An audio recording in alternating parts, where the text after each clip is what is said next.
Muy buenas, hoy vamos a meternos de lleno en una de las herramientas más potentes y a la vez más sencillas que existen en la escritura de guiones, el objeto representativo. Una técnica que de verdad puede transformar un personaje del montón en uno de esos que no se olvidan. Esa es la gran pregunta, ¿verdad? A ver, pensemos un poco. En esas historias que tienen un montón de personajes, ¿cómo se consigue que cada uno destaque y sea reconocible al instante? Pues mira, muchas veces la respuesta no está en lo que dicen o en lo que hacen, sino en un pequeño detalle, algo que llevan siempre encima. La idea central es justamente esta, que los personajes tienen objetos que son, en esencia, su símbolo. Pero lo más alucinante, y esto es lo importante, es que a veces esos objetos hablan por ellos.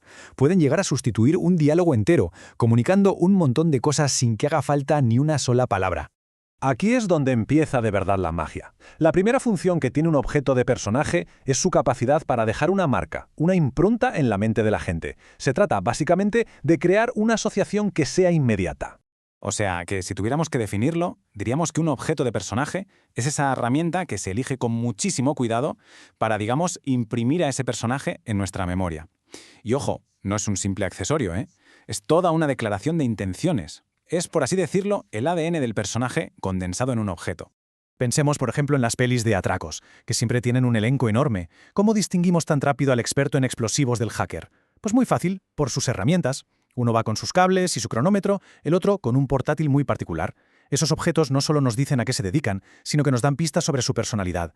Crean una identidad visual súper clara desde el minuto uno. Vale, pero ahora vamos a ver cómo esto va a más. Una vez que el objeto ya nos ha dicho quién es el personaje, su función se puede volver mucho más sofisticada. Ya no va solo de quién es, sino de cómo se siente y de lo que está a punto de pasarle.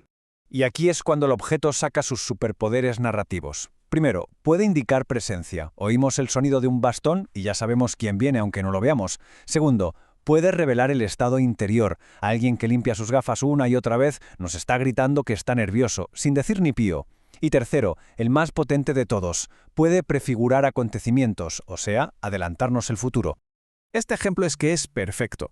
La caída de ese anillo no es un accidente cualquiera, que va, es un recurso del guión. Es un gesto súper simple que nos prepara para un conflicto que está al caer, nos hace anticipar una crisis o un peligro para ese personaje. El objeto, una vez más, nos está contando la historia antes de que ocurra. Y todo esto nos lleva al nivel más alto de esta técnica, al concepto definitivo y más poderoso. ¿Y si el objeto no fuera solo una herramienta?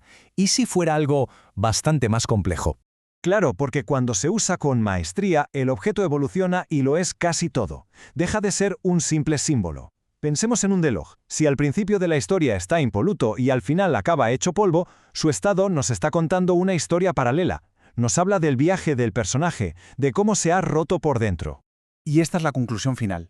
El objeto se transforma y de repente tiene vida propia. Se convierte literalmente en otro personaje más de la historia. Un personaje tridimensional, que interactúa, que sufre cambios y que afecta directamente a la trama. Por tanto, si nos tenemos que quedar con una sola idea clave de este análisis, es este cambio de perspectiva. No se trata de ponerle un sombrero curioso a un personaje y ya está.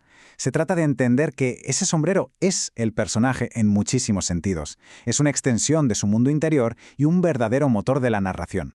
Y terminamos con una pregunta, una reflexión final. Pensemos en cualquier personaje que nos encante, de una peli, de un libro. ¿Cuál es su objeto representativo? Y si tuviéramos que crear un personaje desde cero, ¿qué objeto único podría no solo definirlo, sino contar toda su historia sin necesidad de decir una sola palabra? Porque ahí, justo ahí, es donde reside el verdadero poder de esta técnica.